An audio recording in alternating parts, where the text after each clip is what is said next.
Hello, আসসালামু আলাইকুম guys. আপনারা কেমন আছেন? আশা করি ভালো আছেন। আমি ভাতিজা জসিম সোহান একটু ঘোরাঘুরি করতেছি। ভাতিজাকে দেখাইতেছি সৌদি আরবের অলিগলি কীভাবে চলতে হবে সামনের দিকে। সৌদি আরব তো আসছে, যাক। এখন জসিম তুমি কিছু বলো। আলহামদুলিল্লাহ, আজকে আমি অনেক হ্যাপি। আমার চাচা, আমার মামা আমাকে নিয়ে বাইরে আমারে ঘুরাইতেছে।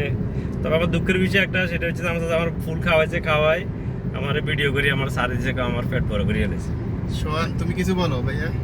হ্যাঁ বন্ধু, জসিম আসছে বিদেশে নতুন, ওকে নিয়ে একটু ঘোরাঘুরি করতেছি। সবাই আমাদের জন্য দোয়া করবেন ইনশাআল্লাহ। আগামীতে ওর উজ্জ্বল ভবিষ্যৎ, ওর জন্য সবাই বেশি করে দোয়া করবেন। ওর অনেক মন খারাপ, এই নতুন আসতে বাড়ি থেকে কান্নাকাটি করে, ওর জন্য সবাই দোয়া করবেন। মানচল এখন ভালো হয়ে গেছে। ওর মায়ের জন্য কান্নাকাটি করে, একটু দোয়ানোর জন্য সবাই দোয়া করবেন।